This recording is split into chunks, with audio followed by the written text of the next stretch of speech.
Hey everyone, welcome to my mini blog. আমি অদিতি চলে এসেছি আবারও একটা ছোট্ট মিনি ব্লগ নিয়ে। এই সানডে আমরা বেরিয়ে পড়লাম একটা টুক করে ছোট্ট ডেটে। ঘরে একদম ভালো লাগছিল না, তাই আমি আর মিস্টার মণ্ডল ভাবলাম চলো একটু বেরিয়ে আসি। তারপরে গিয়ে খেলাম দুজনে দুটো আইসক্রিম। আসলে এই ছোট ছোট খুশিগুলোই জীবনে বাঁচার রসদটা আরও বেশি করে বাড়িয়ে দেয়। তারপরে খেলাম একটু পাপড়ি চাট। আচ্ছা, আমার মতো কারা কারা পাপড়ি চাট খেতে ভালোবাসেন অবশ্যই কিন্তু কমেন্ট করে জানাবেন। এই যে দেখতে পাচ্ছেন স্টোরগুলো, এগুলো না মলের বাইরেই বসে, আর এগুলো ভিজিট করতে আমার দারুণ লাগে।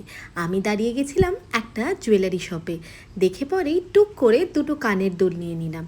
তারপরে ওখানে আমি আর মিস্টার মণ্ডল একটু সময় কাটালাম। তারপর ওখান থেকে আমরা চলে গেলাম আমাদের একটা পছন্দের রেস্টুরেন্ট চাউম্যানে। আসলে আমরা দুজনেই যেহেতু চাইনিজ লাভার, তাই ভাবলাম আজকে চাইনিজটা খেয়েই আসি।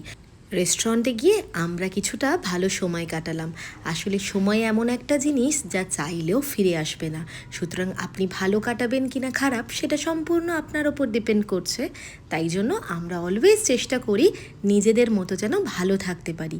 তারপরে কিছু ভালো ভালো খাবার খেলাম, খেয়ে দে মনটা আরও খুশি হয়ে গেল। এভাবেই আমাদের সিম্পল সানডেটা কাটলো। আপনাদের সানডে কেমন কাটলো অবশ্যই জানাবেন। ধন্যবাদ।